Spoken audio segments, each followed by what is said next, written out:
Ants are symbols of logic, of order, of instinct. But what happens when everything we know about them breaks? In this episode of BattleAnts, we uncover 4 bizarre events, natural behaviors gone wrong, instincts flipped upside down, and decisions no ant should ever make. A march with no destination, a colony that refuses to grow, a worker that disturbs the dead, and 2 nests that built into each other by mistake. These aren't just ant stories, these are evolutionary malfunctions. This is BattleAnts Episode 7. Have you ever seen an anthill? An entire colony of ants can live inside of one anthill, from the queen to the workers, all doing their part for the colony. But what if the ants all left the anthill? Not because they were going out to forage or to attack another colony, but for no reason at all. What if the ants just started walking around and never stopped? That's exactly what happened to this super colony, and it's going to take a lot of work to find out why. It was a normal day at the anthill. The sun was shining through the leaves and onto the ground, and this is where we meet our story's protagonist. She's just a normal worker ant, right down to her job. Like many other worker ants, she spends her days patrolling the perimeter of her anthill. This is her favorite part of being an ant. When she walks around the outside of her home, she feels safe. She knows the lay of the land here. There are no surprises. She does this patrol every single day. It's a very important job. You never know when an enemy ant might sneak up on your colony. Or maybe there's a hungry bird looking for a snack. One day, something unusual happens. The protagonist sees a strange black shape on the horizon. It looks like a bird, but it's too big. Whatever it is, it's headed straight for her anthill. Time to get defensive. The protagonist sends out an alarm, pheromone. This is a special chemical that tells the other ants to get into battle formation. Soon, she finds herself surrounded by thousands of her colony mates, all ready to fight. The ants lock their exoskeletons together and form a protective circle around the anthill. The protagonist feels a surge of pride watching over her colony like this. She loves being an ant. Then the bird gets closer and closer. The protagonist raises her arms, ready to bite the bird if it takes one step inside the anthill, but then the bird lands. One of the bravest ants steps forward. He scurries up the side of the bird and bites its eye. The bird shrieks and flies away. Victory, all the ants cheer. Well, not exactly. The protagonist watched in horror as the bird took her mate with it. Now there's one less ant to defend the colony, but there's nothing she can do about it. The bird flew away. She turns back to the anthill. It's time to get back to work. But then something's not right. She doesn't recognize this anthill. It looks smaller somehow, and the other ants don't seem to notice anything's wrong. They're all marching away from the anthill. They're headed in a circle. She tries to get ahead of them, but no matter how fast she moves, the other ants keep moving faster. They're headed further and further away from the anthill. The protagonist decides to stop running and see if she can figure out what's happening, but she quickly regrets this decision. The longer she watches, the more she realizes just how far her colony mates have wandered. The circle is huge, and she can't see the end of it. The other ants don't seem to mind. They're all marching along happily, but she knows they're starving. The protagonist hasn't eaten in days. The last time the colony had a successful hunt was before the bizarre bird attack. Since then, no one has gone out foraging. They've been stuck marching endlessly. The ants are trapped. The protagonist wants to break the loop. She tries calling out to the other ants, but they don't respond. Some of them bump into her, but they don't even seem to notice. She thinks that maybe she needs to be more direct, so she nips at the ant in front of her. Still nothing. The protagonist tries everything she can think of, but she can't snap her colony mates out of it. She watches helplessly as hundreds of her sisters collapse from exhaustion and starvation.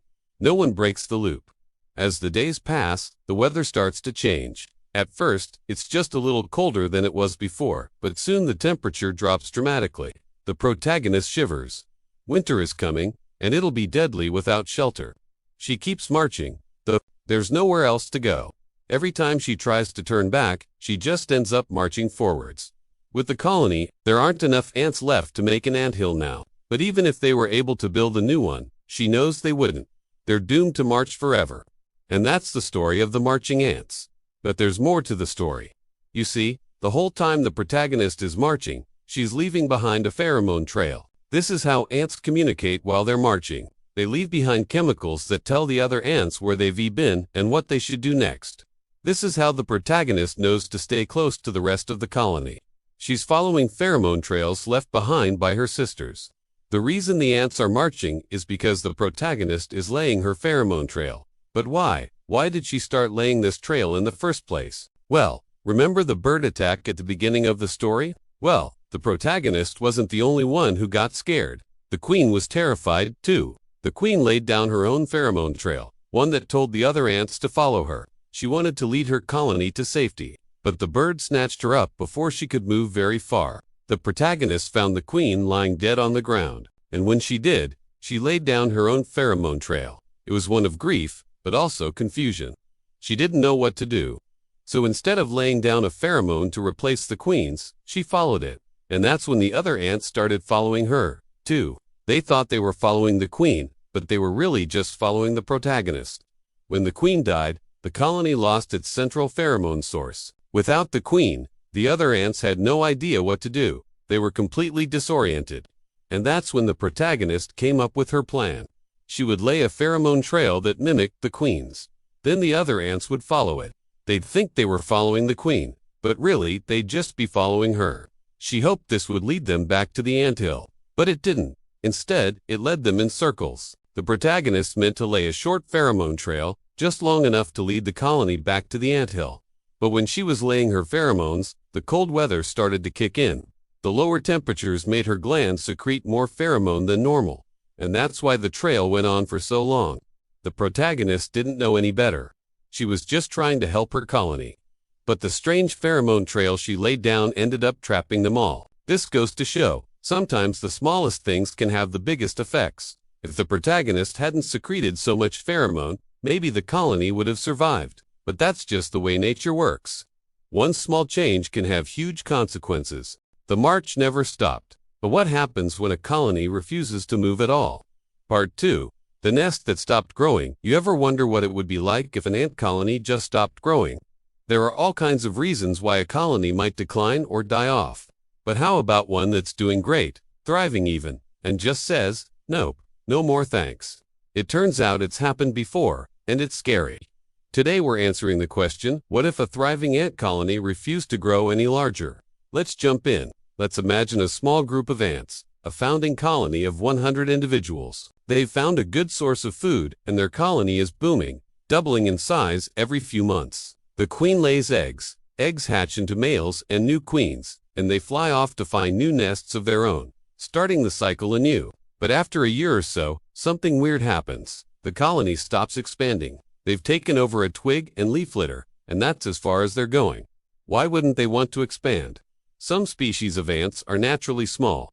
For instance, some ants will never have more than a couple dozen individuals in a colony, so our colony may just be acting like its ancestors. But if there's plenty of room to grow and food is abundant, maybe there's another explanation at play, like if there's a change in how the colony communicates, like if one day the colony just stops listening to the queen. Ant colonies can communicate with each other through pheromones, chemical signals that tell other ants things like, hey, come help me carry this thing, or beware, there's a predator here. If the colony stops releasing these pheromones, everything falls apart. Confused workers stop working, larvae stop getting fed, and without the normal chemical signals that tell them otherwise, the colony mates with itself until the queen lays eggs, which hatch into males and new queens. Except the new queens aren't exactly sure if they should go off and start their own colonies, because none of them are getting messages telling them to. Pretty soon, everyone's fighting for limited resources and the colony dies off. But let us say that our colony is still releasing the right pheromones and still listening to the queen. They've got all the right chemicals, but they've just gotten too big for their britches. Now, if our colony has gotten too big for its space, then life is going to get pretty unpleasant. At first, it'll be hard to find enough food for everybody. And as time goes on, it'll become hard to find anywhere to store that food or build new brood cells to raise the next generation. The colony will get crowded and tempers will flare. As the workers age, they'll take on more dangerous tasks, like guarding the nest. This is a job usually done by young, expendable workers. But when there aren't any expendable workers left, someone's got to do it. Older workers who've lost their limbs or been injured will guard the nest, even though they don't really have the strength anymore. And when intruders show up, the colony will be in big trouble. But let's say that our colony has plenty of space and food. Maybe they're just being stingy. With all those resources, the ants in the colony might decide that they don't want to share. Workers might attack anyone who approaches the nest, killing larvae or pupae or even the queen. It's not always easy to tell what's going on in an ant colony. But if you see multiple queens and lots of dead bodies around the nest, this is probably what's happening. But what if our colony is still producing new generations of ants, but the new ants aren't joining the colony? Sometimes newly mated queens will just kick their sisters out of the nest before they can get settled in. This isn't all that uncommon. In fact, it's thought that most ant colonies only have one queen at a time because the others were kicked out or killed. So our colony may just be following this natural instinct. Except instead of kicking out the new queens, they're kicking out the workers. When a worker leaves the nest, they might wander around for a while, but eventually they're going to want to start their own colony. So they find a fig or a leaf or a twig, stockpile some seeds or insects, and wait for some fig, wasps, or aphids to move in. Fig wasps and aphids release a sugary substance called honeydew, which the ants will farm, taking care of the fig wasp or aphid colony in exchange for food. Ants use this method all the time to get their hands on some honeydew, but they can also use it to start a colony from scratch. If a wandering worker ant finds a fig wasp colony and enough honeydew, they can live long enough to lay eggs and start a new colony, all on their own. Our original colony may not be able to expand, but that doesn't mean they won't become an empire. Their workers will leave, strike out on their own, and start new colonies. Over time, their descendants will grow and spread, eventually taking over all the space that the original colony could have had. So although the original colony may have died out, their genes will live on. But what if our colony is still expanding, still bringing in new workers, but nothing they bring in stays with the colony? Maybe it's hard to blame them. Imagine that you're an ant living in a huge bustling city. You're excited to move to the suburbs, raise a family, and settle down. You bring your kids and spouse to the house and you think, wow, this place is a dump. Why would anyone live here? It's dirty, loud, smelly. There's a giant acrid burn pile in the middle of it, and the walls are covered with the corpses of strangers. You can't wait to get out of there. For many ant species, the nest isn't so much a home as a pit stop on the way to their food source. As soon as the sun comes up, they head out to forage and don't return until dusk. If you're one of these ants, you spend half the year away from your nest, sleeping in a pile of dead bodies with hundreds of thousands of other ants. It's not exactly a palace. In this scenario, workers are constantly leaving and dying. New recruits are showing up, but nobody's staying. So our colony seems doomed, but maybe there's a way for them to save themselves. Some ants live in environments where they have to travel long distances to get food. For these ants, the journey to the food source is just as important as the feast itself. Many of these nomadic ants follow trails left behind by other ants. So if their colony is under threat, they need a way to tell the rest of the colony to run away. Luckily, they already have one: pheromones. Remember those chemical signals that tell other ants where the food is or warn them about danger? Well, there's one pheromone that seems to mean run away. In some cases, this alarm pheromone is released when the colony is attacked. In other cases, it's released when food sources dry up and it's time to move. Either way, it does the job. When the colony is in trouble, every ant releases the pheromone. Then they all head in the same direction, away from the nest. Everyone runs, including the queen. So our colony may not be thriving in their current space, but they can save themselves if they're willing to abandon their old nest and start over somewhere new. But what if our colony has everything they need and all of their problems are self-inflicted? Let's say that our colony has decided that the best defense is a good offense. They've become vicious and territorial, attacking anyone who gets within biting distance. In this case, the colony isn't growing because the colony is actively killing any new members. Newly mated queens looking for a new nest might try to join the colony, but they don't stick around long enough to find out what's for lunch. Workers coming home with food might think the other ants are trying to steal it and get into a fight and die. Eggs and larvae might get crushed in the crossfire. It sounds extreme, but it's not unheard of. In 2017, scientists studied a large colony of yellow meadow ants and noticed that not only were they extremely aggressive, they were also losing population. Although the number of queens and males seemed to be doing okay, the number of workers was dropping dramatically. After observing the colony for a while, they realized that it was actually the workers killing each other. The colony was essentially committing suicide. But what would cause such a normally docile insect to turn on itself? The scientists weren't sure, but they did notice something odd. All the aggressive behavior seemed to happen after one particular ant showed up. She was a queen. Even though the colony already had a queen, she wasn't acting like a typical queen. Instead of laying eggs, she spent her time hoarding food and beating up other ants. Eventually, her bad behavior caught up with her and she died, but her influence lived on. The colony didn't go back to normal. In fact, the death of the rogue queen seemed to inspire the other ants to be even more aggressive. Scientists think that this behavior might be contagious. Once one ant starts acting aggressively, the other ants pick up on it and become aggressive themselves. Like the classic game of telephone, the message changes as it passes from one individual to the next. In this case, the message is attack. Now, the scientists in this study couldn't figure out exactly what caused the first queen to start hoarding food and attacking workers. Maybe she was sick, maybe she'd recently stung another ant and now she's going through some kind of PTSD. But whatever the cause, it was enough to throw the entire colony into chaos. But let's say that our colony is the picture of health. They've got food, they've got space, but they're just not growing.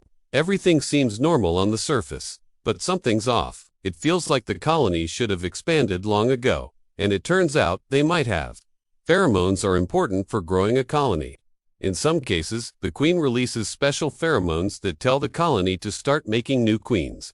Other pheromones can signal that the colony needs more workers or soldiers. But there's one pheromone that seems to be the opposite of all of those. A pheromone that tells the colony, don't reproduce. Scientists studying red fire ants have found that if a colony has enough workers, they'll release these anti-reproductive pheromones. As long as there's enough workers, the colony doesn't make new workers or new queens. When a new queen shows up, the workers kill her. When a forager shows up carrying food, the workers kill him and take his food.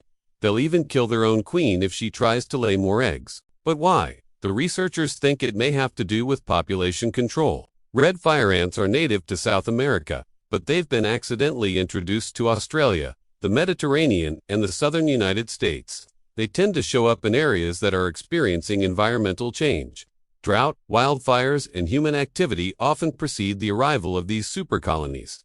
Red fire ant colonies can have millions of members, and since they don't have predators in most of the areas they've invaded, their populations can explode. These massive colonies can be supercolonies, made up of multiple overlapping groups of related ants that cooperate with each other instead of fighting. These supercolonies can cover large areas, sometimes thousands of acres.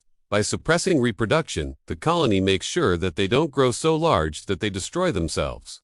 So whether it's chemical warfare or population control, our colony may not be growing because they don't want to. Thanks for watching. A frozen nest is dangerous. But the next ant wakes something that should have stayed buried. Part 3. The ant that dug up the dead. An ant colony is a well-oiled machine. So much so that when even one of its members steps out of line, the entire thing can come crashing down. In 2016, researchers from China were studying several ant species as part of an ongoing project. They wanted to learn more about how the insects divided labor within their colonies, and they settled on one species in particular, the Formicidae. These ants live in huge underground colonies with multiple chambers for different purposes. Some chambers are for foraging, others for storing food, and others again for raising their young. But there's always one chamber that stands out, the corpse chamber. This is where the ants will store the dead bodies of other ants or any dead insects they happen to stumble upon.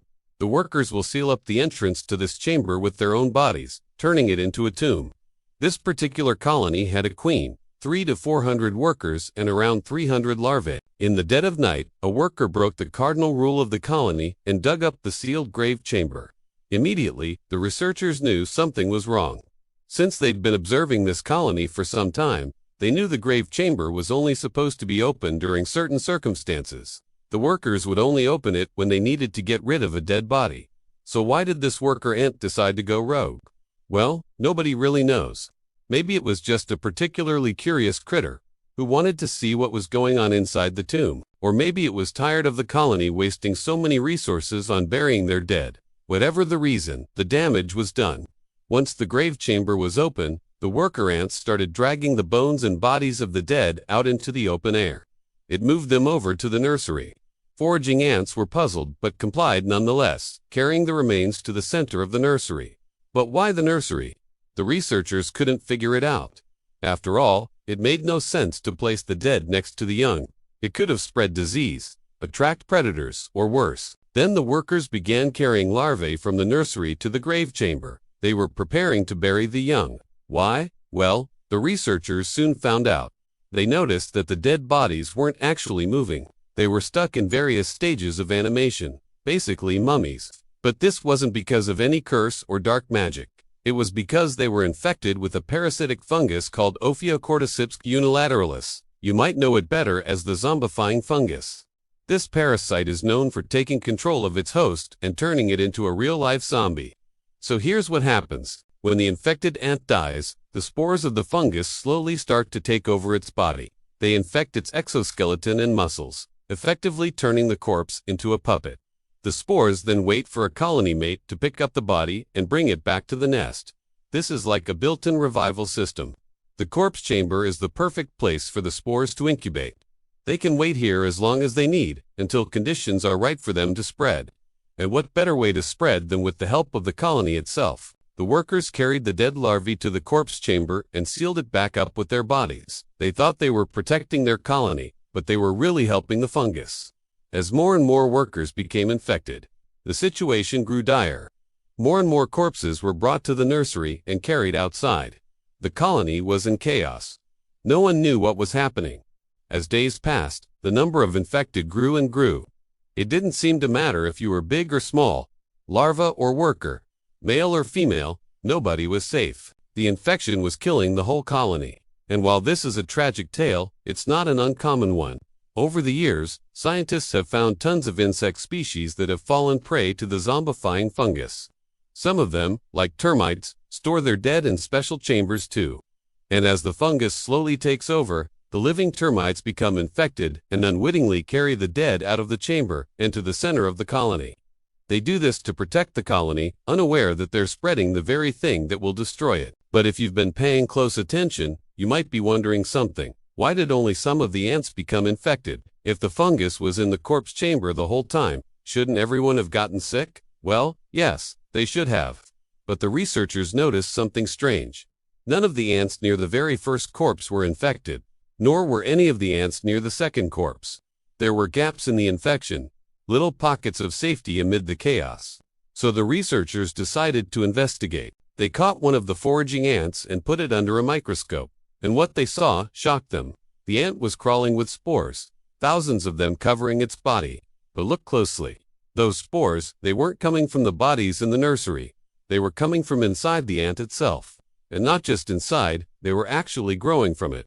The fungus had taken root in the living ant and was using it as a host. But how? The researchers already knew that the fungus used its zombifying powers on dead insects. How could it affect the living?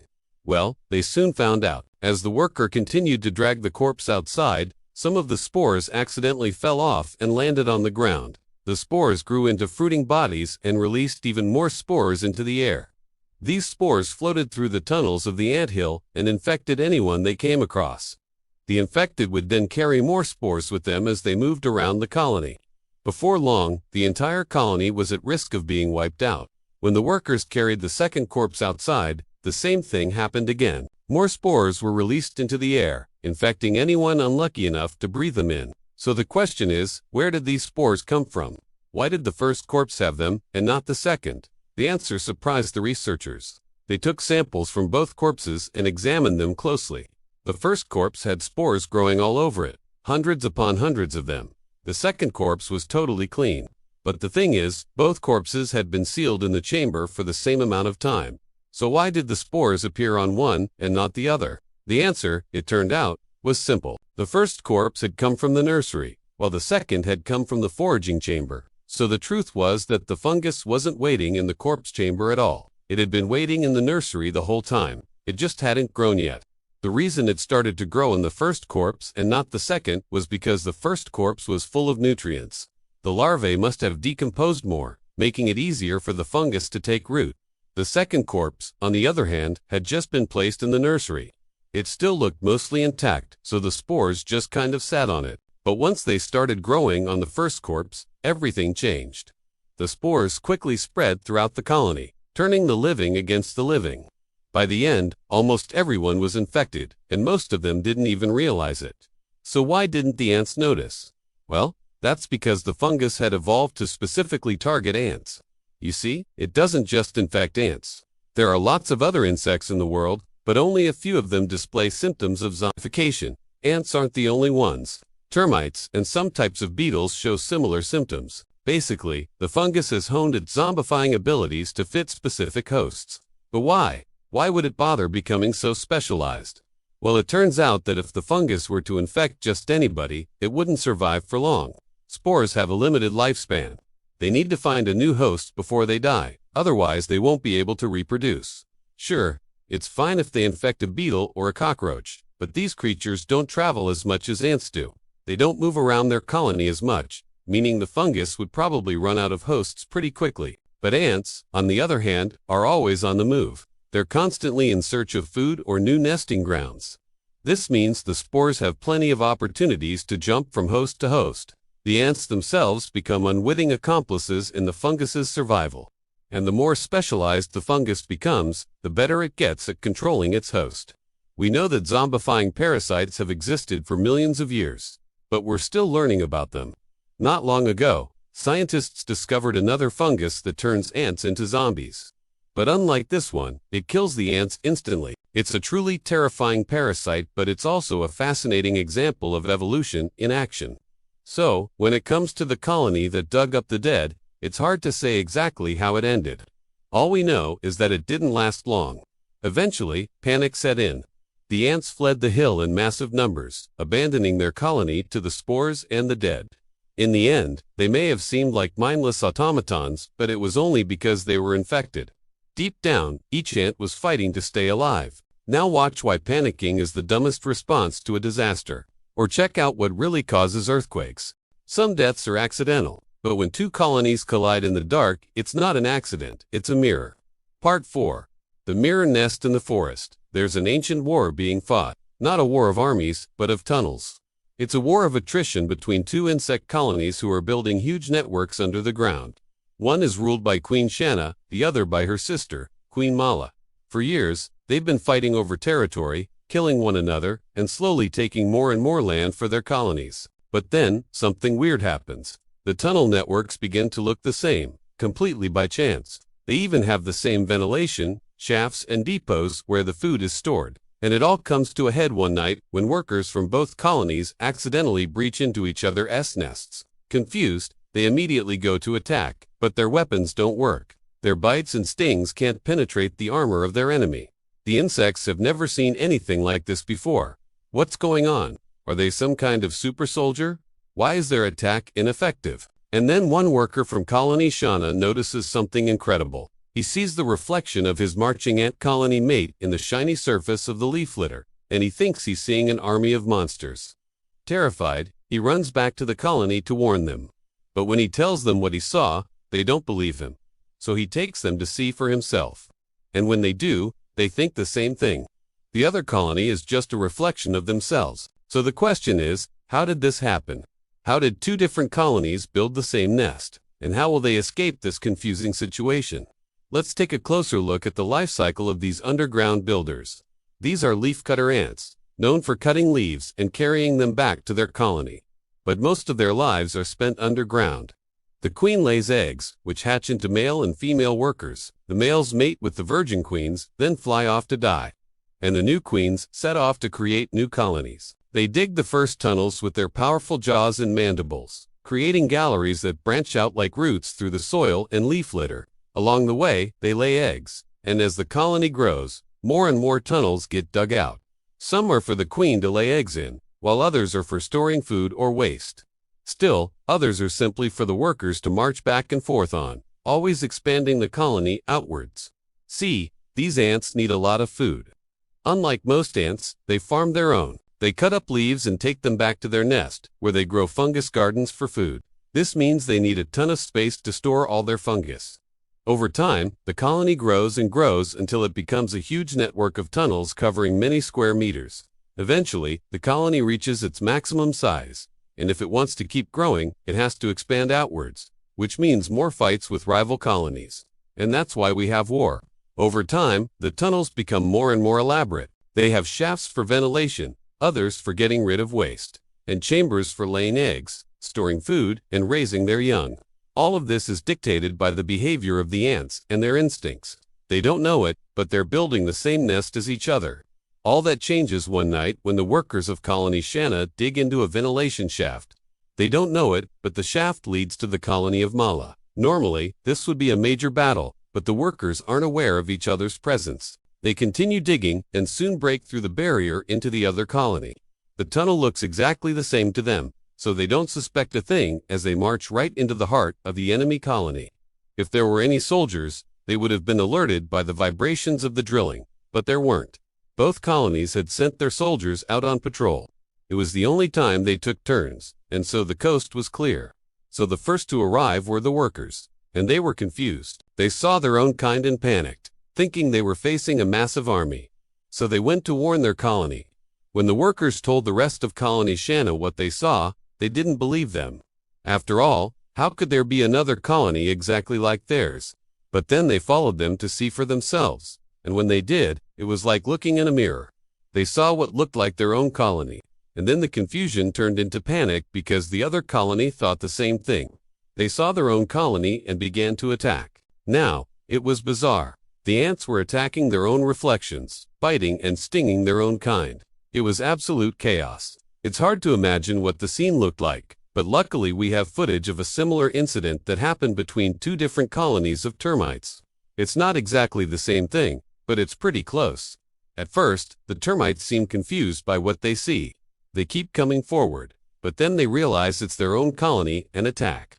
Soon, the whole colony is fighting itself, biting and stinging its own kind. This kept going for days, but eventually, some of the termites realized that they were fighting their own colony. Even still, they couldn't tell where the other colony started and their own ended, since they were so similar. So some kept fighting, but others tried to flee, and it was the same for the ants. Most kept attacking their own reflection, but some fled the scene, running around in circles on the surface until they died of exhaustion. Of course, they had to keep fighting.